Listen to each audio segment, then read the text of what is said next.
have a complete microwave meal today. A friend of mine suggested a microwave cooking class, and I think that was a genius idea. So here we go. We're gonna make eggplant parmesan and gonna get started. So I have 1.5 eggplant, and that's because I used half of it yesterday. I'm going to start off by taking it, dropping it, cutting it in half. It's always good to make a flat surface, and just kind of cutting these half moon shapes. I want to remind everyone, for safe cutting, to tuck your fingers in. Definitely takes getting used to. It feels hard to cut that way, but your knife actually rests against your knuckle. And if your fingers are tucked in, it's not going to cut your fingers. This just helps guide you and make even slices. So we've got these half moon shapes. I'm going to just start with that for now because I want to cut this one in a different shape to show you options. So the first thing I'm going to do is spread these guys out on my cutting board and sprinkle them with a little bit of salt.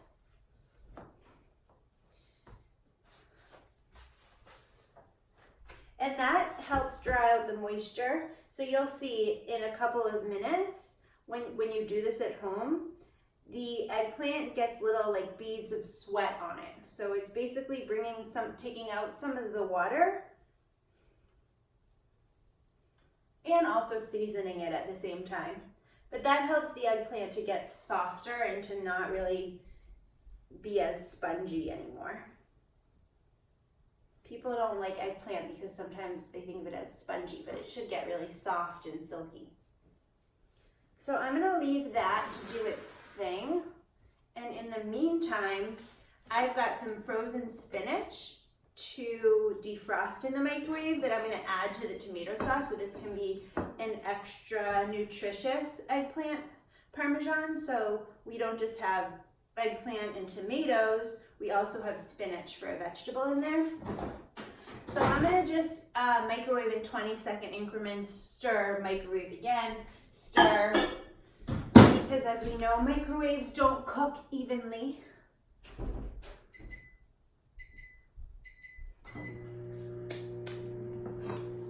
And while that's going, I'm gonna cut this eggplant into strips for a different shape of eggplant parm.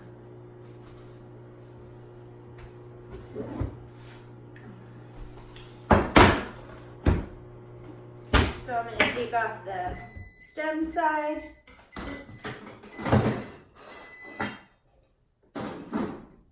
Just give the spinach a stir. It's definitely still very frozen. Put it back in. I'm going to do 25 seconds this time.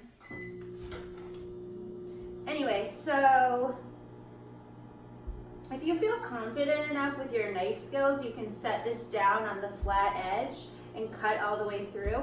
But why don't you cut it in half one more time? Makes it a little shorter. And then we're just gonna actually cut strips.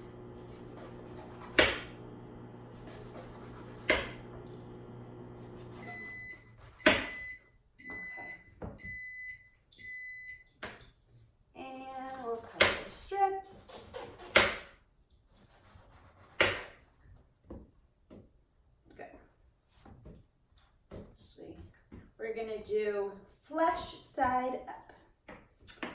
Okay, let me stir this spinach. Ooh, it's getting softer.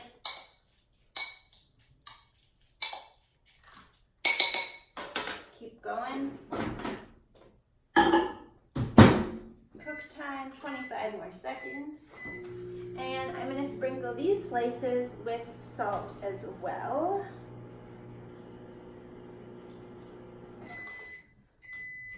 I can see a little water, a little bit of moisture coming out on those, on that first batch.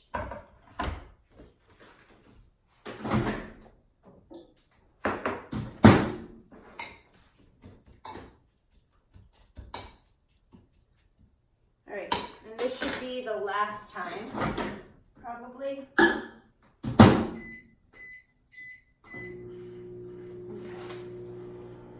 So in these 3 bowls, this is a typical breading, like if you're breading chicken or breading anything, you have flour, you have your, I don't want to tip this over, but egg and breadcrumbs.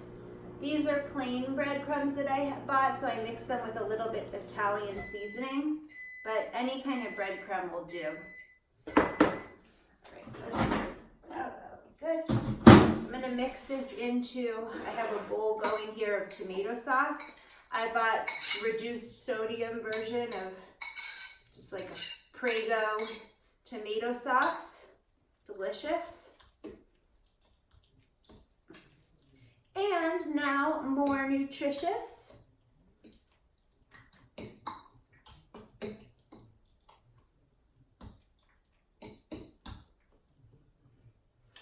Okay, so then what you're gonna do to soak up the moisture is get yourself a paper towel or a kitchen rag you don't mind washing, and you're just gonna take them all and sort of squeeze them.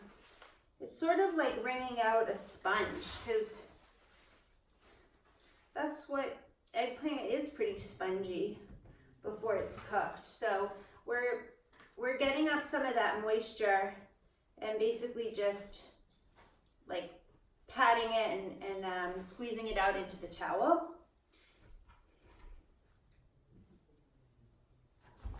Okay. Ooh, I was a little too aggressive with this piece, poor guy. He'll be okay. First, we're gonna go in the flour. Then we're gonna go in the egg. And then we're gonna go in the breadcrumb. You can do this with gloves if you don't feel comfortable using your bare hands, but basically I do a few pieces, rinse my fingers off, do a few more pieces, and rinse my fingers off. You'll see, because it gets kind of chunky. You get all this, basically you batter up your fingers. And by batter, I mean like breading. So let's just take 4 pieces at a time. Into the flour, you're just getting a dusting of flour, so it's really just a dusted coating. And the flour is what helps the egg to stick on, and then the egg, of course, helps the breadcrumb to stick on. They're all nice and coated and crispy looking, and now I have, look at these fingers that I have, so gotta rinse those guys off. I'm gonna keep going here. We need some background music or something.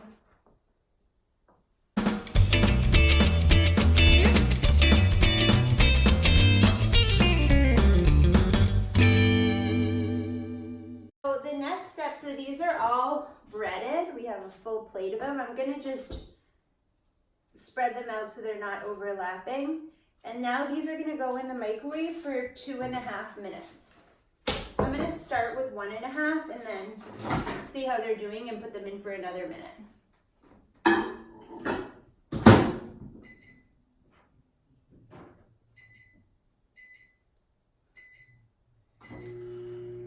Great.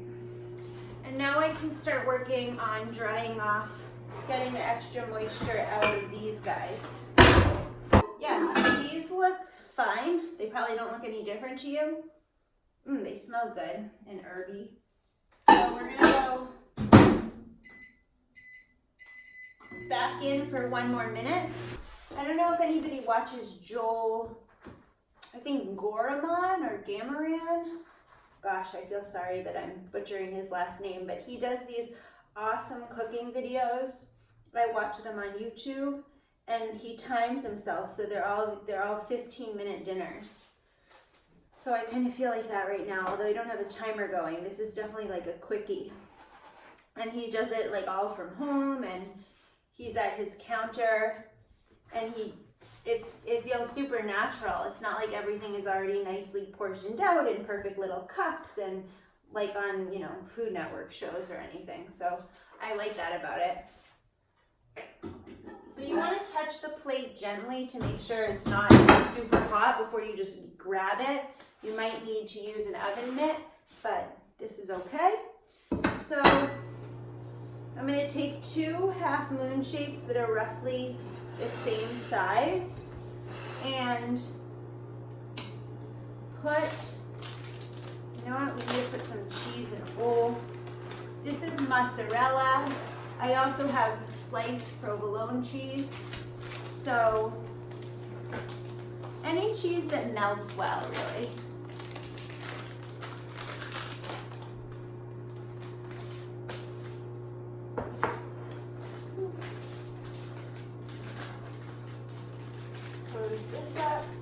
Close this up so we don't have accidental spills and messes. This is all done, so I can recycle that later. All right, so then we're going to get some of our sauce. This is spinach plus tomato sauce. Onto these 2 half moons that make a circle. A little bit of cheese. Put on 2 more.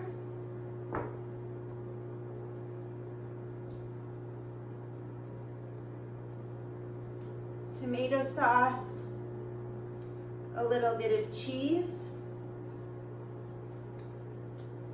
2 more, tomato sauce, cheese. And it looks really elegant, doesn't it? So I'm gonna push this over and we're gonna make another one on the same plate.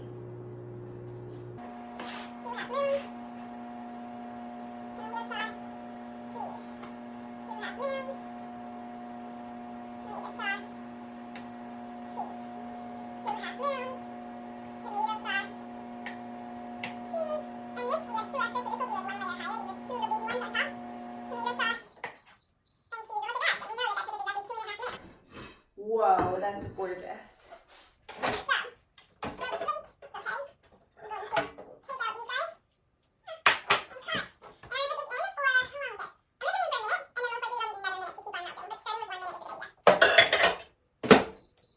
Let's take 1 slice, some tomato sauce, some cheese, another slice, some tomato sauce,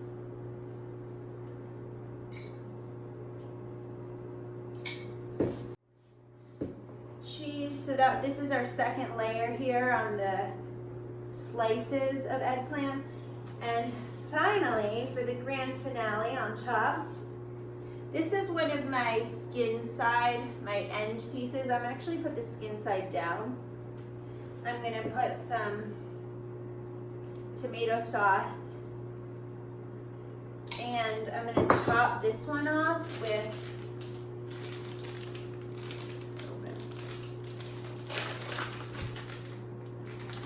a piece of provolone. Just want to show you a different style. Oh, the reason why we do 2 shifts in the microwave is the first one without the sauce and the cheese is to cook the eggplant. Remember, we have raw egg on there, we have eggplant that's still foamy, we want it to get soft. So this is the part where we're cooking the eggplant. When you don't use the microwave, you might do this, you might pan sear it in oil on the stove. Oh, we're also using less oil because we're not using any oil like you would have to on the stove. Then the second round is to melt the cheese and to bring it all together, and of course also to heat up the tomato sauce. So guess what you have to do when you cook? Or maybe you have someone who will be the recipient of your food and will do it for you, but you gotta clean up. Nobody wants to think about this part, but you know. So I just got a wet paper towel, wiping it down and see, like, touched the microwave with my breadcrumby fingers. So first we're gonna just wipe it down. I'm using my sponge with some soap on it. But you don't want to only use water because we had raw eggs. So really using a sanitizer is best. I recommend making this and eating it right away. Look at this cheese. While the cheese is still like hot and melty. Try this one.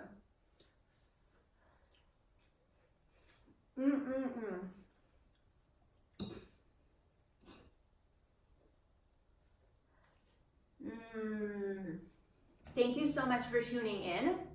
I will link to the recipe on the bottom of the YouTube page. Please give me a thumbs up if you like this. I'd love to hear your comments if you actually try it at home. And if you want to see more, give me any suggestions, what you'd want to learn, more microwave food, and have a great day.